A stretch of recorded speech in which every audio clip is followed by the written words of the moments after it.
मानगा के शुरुआत में हम एक बंकर जैसी जगह को देखते हैं जो पूरी तरीके से डिस्ट्रॉय हो चुकी होती है और वहीं पे एक लड़की के पैर के ऊपर काफ़ी सारे पत्थर भी गिर चुके होते हैं।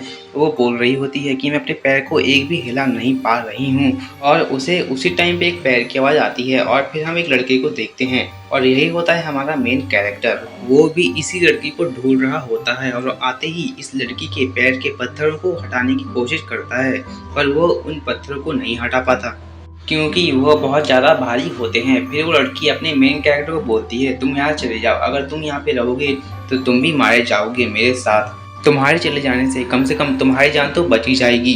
फिर हमारा मेन कैरेक्टर बोलता है नहीं, मैं यहाँ से नहीं जाऊँगा, जब तक मैं तुम्हें यहाँ से एस्केप नहीं करा लेता मैं भी यहाँ से नहीं जाऊँगा।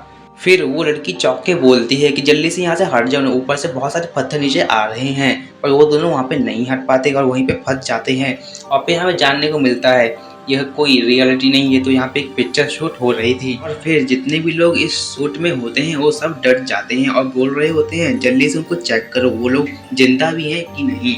और उसी टाइम पे एक आदमी उनको चेक कर रहा होता है और अपने मन में बोल रहा होता है प्लीज आप लोग जिंदा रहें। और तभी एकदम से हमारे मेन कैरेक्टर का हाथ बाहर आता है और हमें पता चलता है इसका नाम योंग जैंग है और हम इसको पूरे चैप्टर में जैंग करके बुलाएंगे। और वो जो आदमी इनको ढूंढ रहा होता है वही बहुत ज़्यादा घबरा जाता है एकदम से हाथ देखकर और हमें पता चलता है कि ये दोनों सेफ हैं, बच गए हैं। और फिर जाके सब लोग राहत की सांस लेते हैं। और फिर हम लोग का जो डायरेक्टर रहता है वो जिसने इस सेटअप को कंस्ट्रक्ट किया था उसको बहुत ज़्यादा डांट रहा होता है।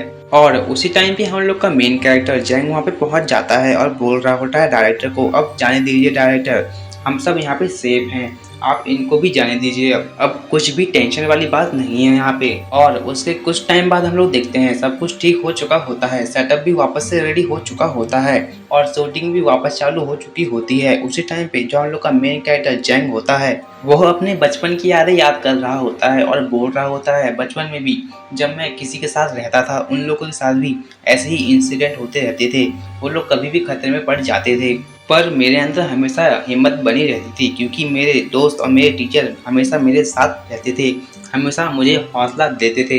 पर एक बार मैं पार्क में अपने दोस्तों के साथ खेल रहा था, वहीं पे एक लड़के को बहुत ज़्यादा खतरनाक इंसिडेंट हो जाता है जिसकी वजह से वो हॉस्पिटलाइज हो जाता है।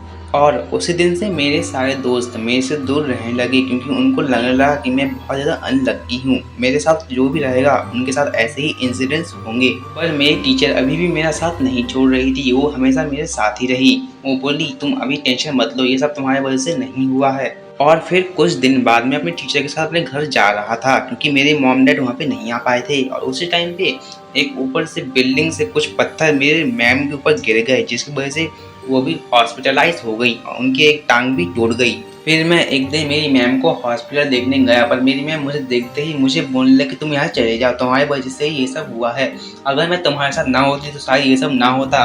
और फिर आसपास के लोग भी मुझे बहुत ज़्यादा गंदी नज़र से देखने लगते हैं। फिर उस दिन के बाद से मैं बहुत ज़्यादा अकेला अकेला रहने लगा। फिर कुछ दिन बाद मैं स्कूल में गया पर स्कूल में मुझसे कोई बात नहीं कर रहा था और उसी स्कूल में एक लड़की मेरे पास आई मुझसे बात करने के लिए और वो मुझसे नहीं घबरा रही थी। और कुछ टाइम बात करने के बाद मैं अपने घर के लिए निकल गया और पता नहीं क्यों उससे बात करने के बाद मुझे बहुत ज़्यादा अच्छी फीलिंग हो रही थी। पर मैं चलते चलते काफ़ी ज़्यादा थक चुका था इसलिए मैं एक टेबल पे बैठ गया पर मैं उस टेबल से पीछे साइड से गिर गया और मेरा सिर फूट गया और उसके बाद से मुझे लगा कि मैं मर चुका हूँ। और उसी वक्त मेरी आँख खुल जाती है और फिर मुझे लगता है क्या मैं अभी भी जिंदा हूँ, पर मैं देखता हूँ आसपास पूरा ब्लैक ब्लैक होता है। और उसी टाइम पे एकदम से वही लड़की मेरे सामने आती है और मुझे बोल रही होती है तुम मर चुके हो असलियत में। और यहीं पे यह चैप्टर यहाँ पे ख़त्म होता है। तो हाँ गाइस, अगर आपको मेरी वीडियो पसंद आई हो तो वीडियो को लाइक और चैनल को सब्सक्राइब जरूर कीजिएगा। तो अब मैं चलता हूँ, चलिए।